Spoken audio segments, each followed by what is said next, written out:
Hello everyone, welcome back to my class Learn with Queen. Unit 2 research aptitude ಚಾಪ್ಟರಲ್ಲಿ research definition, types, characteristic ಮತ್ತು approaches ಬಗ್ಗೆ ಎಲ್ಲ ಕಲ್ತಿದ್ದೀವಿ. Methods of ರಿಸರ್ಚ್ನೂ ಓದ್ಕೊಂಡಿದ್ದೀವಿ. ಹಿಂದಿನ ಕ್ಲಾಸಲ್ಲಿ ಸ್ಟೆಪ್ಸ್ ಆಫ್ ರಿಸರ್ಚ್ ಬಗ್ಗೆ 8 ಸ್ಟೆಪ್ಸ್ ಆಫ್ ರಿಸರ್ಚ್ ಬಗ್ಗೆನೂ ಓದ್ಕೊಂಡಿದ್ದೀವಿ. ಇವತ್ತಿನ ಕ್ಲಾಸಲ್ಲಿ ಸ್ಯಾಂಪ್ಲಿಂಗ್ ಅನ್ನೋ ಕಾನ್ಸೆಪ್ಟ್ನ ನೋಡ್ಕೊಳ್ಳೋಣ. ಅದಕ್ಕಿಂತ ಮುಂಚೆ ಯಾರೆಲ್ಲ ಚಾನಲ್ನ ಸಬ್ಸ್ಕ್ರೈಬ್ ಮಾಡ್ಕೊಂಡಿಲ್ಲ, ಸಬ್ಸ್ಕ್ರೈಬ್ ಮಾಡಿಕೊಂಡು ಕ್ಲಾಸ್ನ ಕೇಳಿ ಎಕ್ಸಾಮ್ಗೆ ಪ್ರಿಪೇರ್ ಆಗ್ತಾ ಇರುವಂಥ ನಿಮ್ಮ ಫ್ರೆಂಡ್ಸ್ ಎಲ್ಲರಿಗೂ ಶೇರ್ ಮಾಡಿ ಅಂತ ಹೇಳ್ತಾ ಇವತ್ತಿನ ಕ್ಲಾಸನ್ನು ಸ್ಟಾರ್ಟ್ ಮಾಡೋಣ.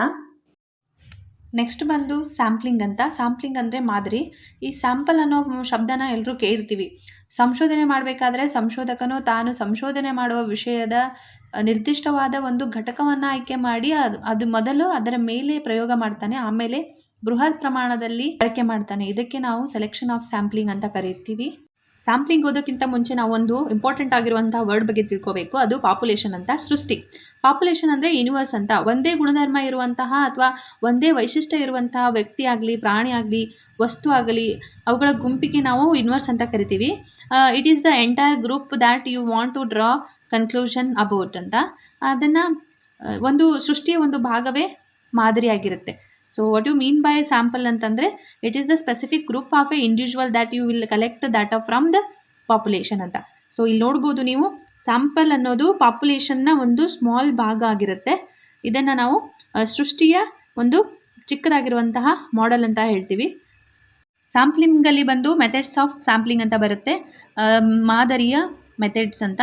ಪ್ರೊಬಾಬಿಲಿಟಿ ಸ್ಯಾಂಪ್ಲಿಂಗ್ ಮೆಥಡ್ ಮತ್ತು ನಾನ್ ಪ್ರೊಬಾಬಿಲಿಟಿ ಸ್ಯಾಂಪ್ಲಿಂಗ್ ಮೆಥಡ್ ಅಂತ.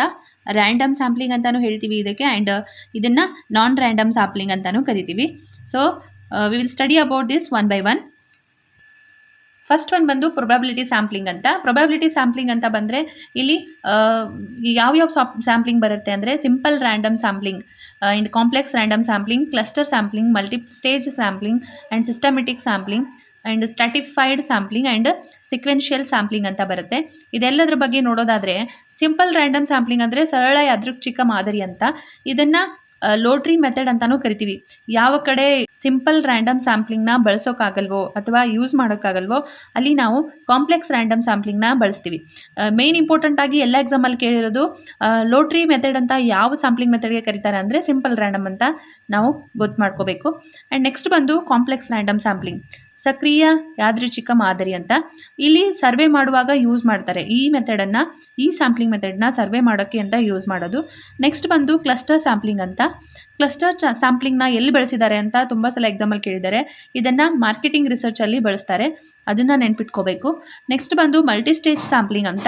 ಬಹು ಹಂತದ ಮಾದರಿ ಸಂಗ್ರಹಣೆ. ಪಾಪ್ಯುಲೇಷನ್ನ ಗ್ರೂಪ್ಗಳಾಗಿ ವಿಂಗಡಣೆ ಮಾಡಿ ಆ ಗುಂಪಿನಿಂದ ಸ್ಯಾಂಪ್ಲಿಂಗ್ನ ಆಯ್ಕೆ ಮಾಡಿಕೊಳ್ಳೋದಕ್ಕೆ ಮಲ್ಟಿ ಸ್ಟೇಜ್ ಸ್ಯಾಂಪ್ಲಿಂಗ್ ಅಂತ ಕರಿತೀವಿ. ಆ್ಯಂಡ್ ಸಿಸ್ಟಮೆಟಿಕ್ ಸ್ಯಾಂಪ್ಲಿಂಗ್ ಅಂತ ಬಂದರೆ ವ್ಯವಸ್ಥಿತ ಮಾದರಿ ಸಂಗ್ರಹಣೆ. ಇಲ್ಲಿ ಆರ್ಡರ್ಡ್ ಸ್ಯಾಂಪ್ಲಿಂಗ್ ಅಂತಲೂ ಕರಿತೀವಿ. ಈ ಮೆಥಡ್ನ ಅಂದರೆ ಈ ಸ್ಯಾಂಪ್ಲಿಂಗ್ ಮೆಥಡ್ನ ಆರ್ಡರ್ಡ್ ಸ್ಯಾಂಪ್ಲಿಂಗ್ ಅಂತ ಕರಿತೀವಿ. ಯಾಕಂದರೆ ಒಂದಾದ ನಂತರ ಒಂದು ಹಂತ ಹಂತವಾಗಿ ಬಳಸ್ಕೊಳ್ಳೋದ್ರಿಂದ ಇದನ್ನು ನಾವು ವ್ಯವಸ್ಥಿತ ಮಾದರಿ ಸಂಗ್ರಹಣೆ ಅಂತ ಹೇಳ್ಬೋದು. ನೆಕ್ಸ್ಟ್ ಬಂದು ಸ್ಟ್ರಾಟಿಫೈಡ್ ಸ್ಯಾಂಪ್ಲಿಂಗ್. ಸ್ಟ್ರಾಟಿಫೈಡ್ ಸ್ಯಾಂಪ್ಲಿಂಗ್ ಅಂತಂದರೆ ಶ್ರೇಣೀಕೃತ ಮಾದರಿ ಸಂಗ್ರಹಣೆ ಅಂತ. ಇಲ್ಲಿ ನೋಡ್ಬೋದು ನೀವು, ಸ್ಟ್ರಾಟಾ ಅಂತಂದರೆ ಸಮಾಜದ ಒಂದು ಭಾಗವನ್ನು ಆಯ್ಕೆ ಮಾಡಿ ಆ ಭಾಗದ ಮೇಲೆ ಸಂಶೋಧನೆ ಮಾಡೋದು ಅಂತ ಅರ್ಥ.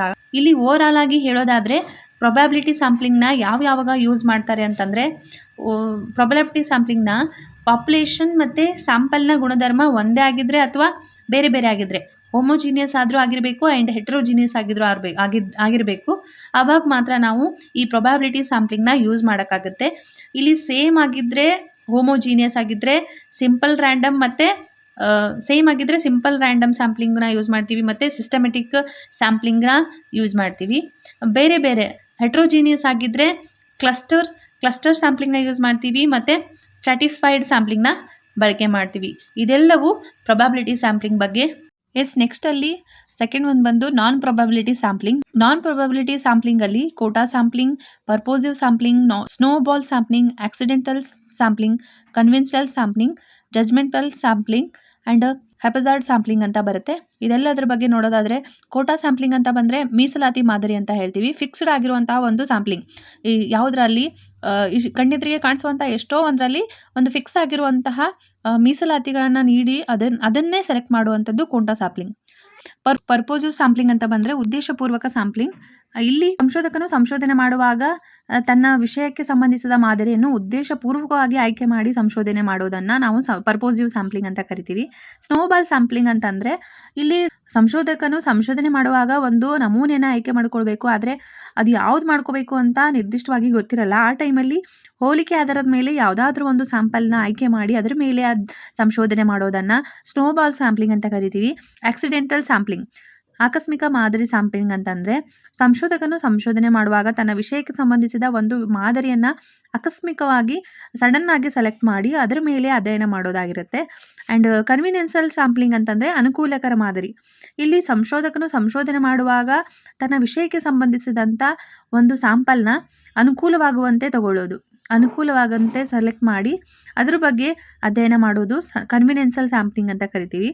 ಜಜ್ಮೆಂಟಲ್ ಸ್ಯಾಂಪ್ಲಿಂಗ್ ಅಂತಂದರೆ ಇಲ್ಲಿ ಸಂಶೋಧಕನು ಸಂಶೋಧನೆ ಮಾಡುವಾಗ ತನ್ನ ವಿಷಯಕ್ಕೆ ಸಂಬಂಧಿಸಿದಂಥ ಒಂದು ಮಾದರಿಯನ್ನು ತನ್ನ ಸ್ವಂತ ನಿರ್ಣಯ ತೆಗೆದುಕೊಂಡು ಅಧ್ಯಯನ ಮಾಡೋದು, ತನ್ನ ಸ್ವಂತ ಒಪಿನಿಯನ್ಗಳನ್ನು ಅದರ ಮೇಲೆ ಹಾಕಿ ಅಧ್ಯಯನ ಮಾಡೋದನ್ನು ನಾವು ಜಜ್ಮೆಂಟ್ ಸ್ಯಾಂಪ್ಲಿಂಗ್ ಅಂತ ಕರಿತೀವಿ. ಲಾಸ್ಟ್ ಬಂದು ಹೆಪಜಾರ್ಡ್ ಸ್ಯಾಂಪ್ಲಿಂಗ್ ಅಂತ. ಹೆಪಜಾರ್ಡ್ ಸ್ಯಾಂಪ್ಲಿಂಗ್ ಅಂತಂದರೆ ಅಡ್ಡದಿಡ್ಡಿಯಾಗಿ ಅಂದರೆ ರ್ಯಾಂಡಮ್ ಆಗಿ ಸೆಲೆಕ್ಟ್ ಮಾಡಿ ಸಂಶೋಧಕನು ಸಂಶೋಧನೆ ಮಾಡುವಾಗ ತನ್ನ ವಿಷಯಕ್ಕೆ ಸಂಬಂಧಿಸಿದಂತಹ ಒಂದು ಸ್ಯಾಂಪಲ್ನ ಅಡ್ಡದಿಡ್ಡಿಯಾಗಿ ಸೆಲೆಕ್ಟ್ ಮಾಡಿ ಯಾವುದು ಕಣ್ಣಿಗೆ ಕಾಣಿಸುತ್ತೆ ಅದರ ಮೇಲೇ ಸಂಶೋಧನೆ ಮಾಡೋದು. ಯಾವುದು ಕಣ್ಣಿಗೆ ಕಾಣಿಸೋದು ಅದನ್ನು ಸುಮ್ಮನೆ ರ್ಯಾಂಡಮ್ ಆಗಿ ಸೆಲೆಕ್ಟ್ ಮಾಡಿ ಅದನ್ನೇ ಸಂಶೋಧನೆ ಮಾಡೋದನ್ನು ನಾವು ಹೆಪಜಾರ್ಡ್ ಸ್ಯಾಂಪ್ಲಿಂಗ್ ಅಂತ ಕರಿತೀವಿ. This all are what we studied about non probability and probability sampling. I hope ಇಷ್ಟೊತ್ತು ಹೇಳಿರುವಂತಹ ಸ್ಯಾಂಪ್ಲಿಂಗ್ ಕಾನ್ಸೆಪ್ಟು ಎಲ್ಲರಿಗೂ ಅರ್ಥ ಆಗಿದೆ ಅಂತ ಅಂದ್ಕೊತೀನಿ. ವಿಡಿಯೋ ಇಷ್ಟ ಆದರೆ ಲೈಕ್, ಶೇರ್ ಆ್ಯಂಡ್ ಸಬ್ಸ್ಕ್ರೈಬ್ ಮಾಡಿ. ಯಾರೆಲ್ಲ ಎಕ್ಸಾಮ್ಗೆ ಓದ್ತಾ ಇದ್ದಾರೆ ಅವ್ರಿಗೂ ಈ ವಿಡಿಯೋನ ಶೇರ್ ಮಾಡಿ.